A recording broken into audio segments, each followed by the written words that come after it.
I am Blake, the gaming cheesehead, and I haven't done this for like months, but I like making videos. School, shit's just busy, but I'm gonna start again right now. I'm gonna try to commit myself a second try to this stuff, and I'm starting with a new Draft Champions ranked to start off, and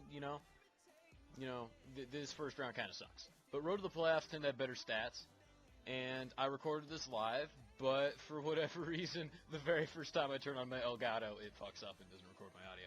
So this is, great start, right? You see that Kirk Cousins right there? I had him in a previous Draft Champions ranked. He's a sack of shit. Don't listen to what those stats say. Don't touch that motherfucker. He's dead. So we take John Greco to avoid that. And that's Ron Armstead. He's a boss. I mean, just look at those stats. They're like high 80s, run blocking, pass blocking. That dude's a beast. How could you pass that shit up, man? And then, elite round. First elite. Who are we taking?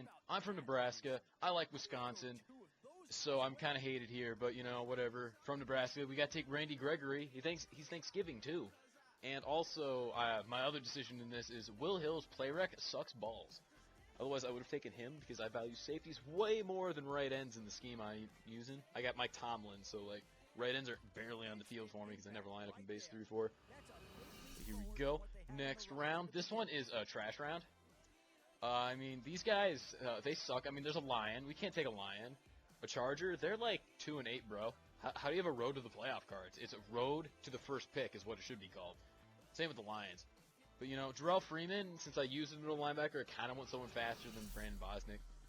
And right here, you can't not take Jadeveon Clowney. He has like 90 speed. You have to. It is mandatory. I know there was Matt Ryan there. We might not get another quarterback. Hint, we didn't. But, we got Jimmy Garoppolo down there. We'll be okay. Jeremy Hill's pretty good, but we had Rodney Hillman, so Rodney Hillman's really good. We don't need another halfback beyond him. He's pretty much all you need to keep going. And, another what I'd consider a trash round, but, we need a run stopper. Dwan Harrison's pretty much the definition of a run stopper. The next pick, I wanted Mike Daniels. I'm a Packers fan, and I really wanted C.J. Mosley because we are, barely have any red paint on our team at all. It's kind of trash, but we need a receiver if we're going to have, no quarterback at the moment. So we at least have something to fall back on if we don't get crap at quarterback. That way we have, someone that can catch in traffic before his shit throws. And here, look at this round. What is this? This is almost a full gold draft. Look, free safety for the Jaguars. They can't even play defense. A guy that's not on a team at that point. I know he's on a team now, but he's not doing anything there. And then Courtney Upshaw is the only one that has, decent stats in most positions. So I believe he is the one I ended up going with. But seriously, game, 77, 78, 77, they're not deserving to be in this draft. None of them are deserving to be on my team. Why do you make me choose things like this? I did choose Courtney Upshaw, apparently. And next pick, Cam Newton is hot garbage in Draft Champions. That gold card is shit. You never take it. He can't throw deep. He can't throw mid. He can't throw on the run. I know his stats say otherwise he can't do it. I've had enough experience. So is basically, do I want to beef up my, O-line more, or do I want to actually have secondary? And I went with Jarius Byrd, so I have something there. He's my only secondary player. And here it's really easy. You have to go with Ted Ginn. He's fast. He's faster than anyone on the defense that they're going to have, and he can kick return in, what's going to be bad teams, or mostly Silver Crown specialties. You have to take Ted Ginn right there. And here's a shit one. You have to take Jason Verrett right there. If you have no corners, you need a corner. They're so much more important than other positions. And right here, Devon House. I had his car on Ultimate Team for a little bit. I tried it out. Old Packer really wanted to play with him. He is trash. He is hot garbage. His play rec is shit. He can't press. He's not good. So these two took me forever because I'm like, he's a good user. He's a good player. Look, I didn't know he had 99 pursuit until I saw this card. That's amazing. 99 is a really big and good number. But I think I ended up going with Evan Mathis because I don't have a quarterback. I'd have to go with the legend round on the quarterback, and I went with Evan Mathis. And I didn't get it. But I did get Rondé Barber, which is a cornerback, which, covers the shit the quarterback the other dude's throwing to. Maybe gives Jimmy Garoppolo some, leverage, some hope, some extra chances. So that's who I went with. 2005 Rondé Barber. And I have no idea when he was a rookie. But in 2 seconds, I'm going to see you in my gameplay. See you there. Okay, I'm back. Let's look at the cards this dude's got. He fucking has Eric Dickerson. And, you know, Eric Dickerson, the destroyer of worlds, can kill us all, and hit Turkey Day. Corey Linsley, which, you know, I wanted really, really badly, because he's awesome and somehow worth like 700 billion K, and, you know, fucking Ultimate Team, even though he's like an 87 overall. You know, the game doesn't care. And, you know, I'm showing a kickoff, which is bad, because as you can see, he's running down to, you know, my side of the field. He's not a good place to be. I don't want him to be there. And he has the dick. And the dick is powerful. Big, strong, black, has goggles, too.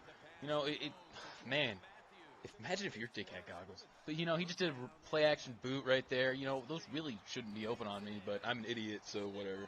But right there, we corralled the dick. And if you are going to get tired of this incessant, like, these dick jokes every 3 seconds, you are in the wrong place. If you expected professionalism, you know, things to go right, sound okay, things your children could listen to, you should not be here. You should leave.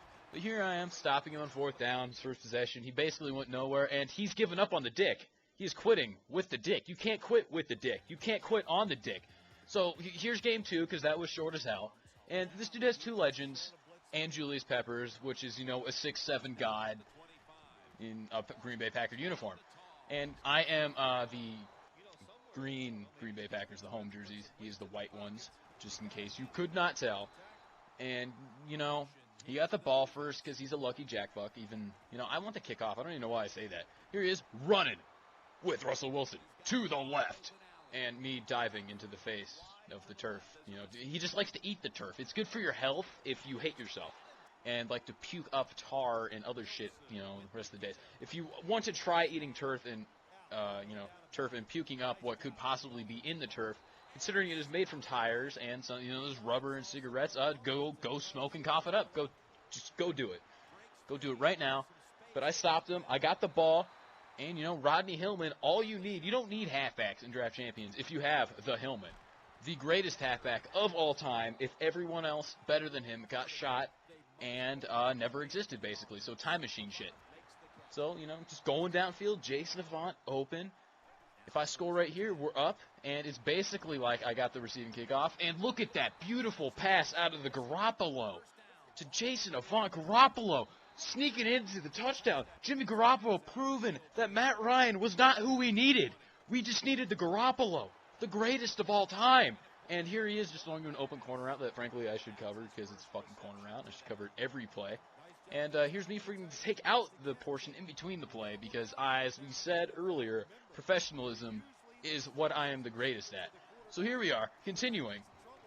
Him running with Arian Foster, you know, I never really take him. He's not too great. I mean, he's good in real life, not in Draft Champions. And then look at this bullshit catch with Colby Fleener, who somehow, I don't know, like, has the ability to catch everything in his power. There, right there. Ronde Barber showing that he can stop the run. Stops him on 3rd down. He actually punched the ball, which astounded me. And no, it didn't. It just flipped sides, and I thought it was my ball again. You know, I played this game like 30 minutes ago. You'd think I would be not that stupid.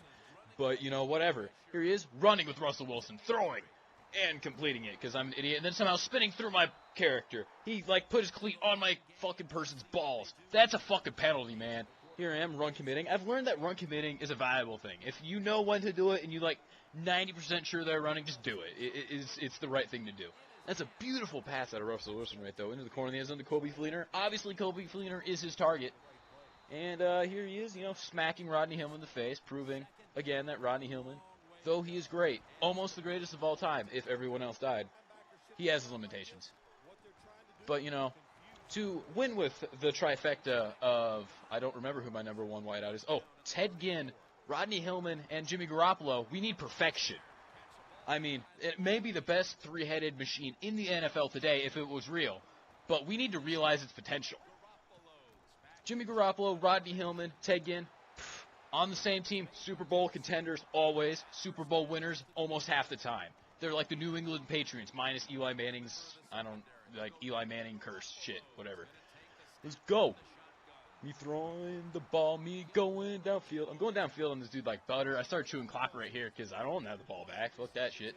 I want to win, baby. I want to win. I want to go 2-0. 3rd and 3. I'm running around with the Garoppolo. He's throwing to Ted Ginn. I think it was Ted Ginn.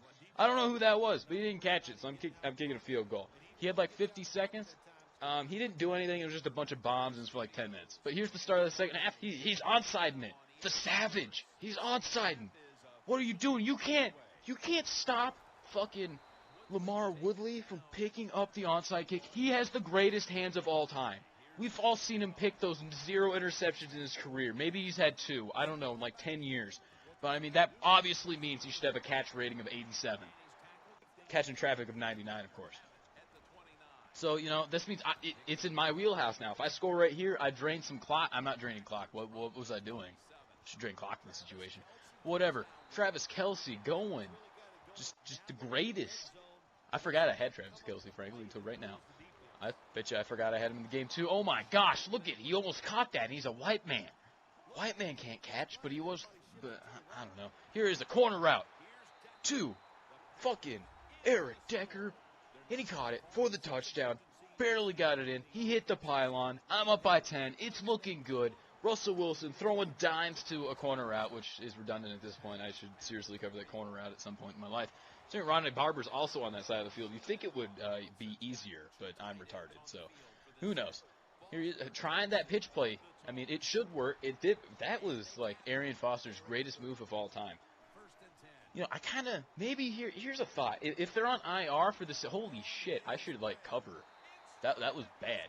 But if a player's, like, on IR for the rest of the season, also the Savage is onside kicking again, is, like, on IR for the rest of the season, maybe they, like, shouldn't be in draft champs. So, like, you should be able to get Jordy Nelson, Arian Foster. But, you know, if the Savage is going to keep giving me short field, I'm going to score. And this was one play in. Eric Decker proving, why did you draft Ted Ginn? You didn't need him. All you needed was the deck. The deck. Greater than the dick.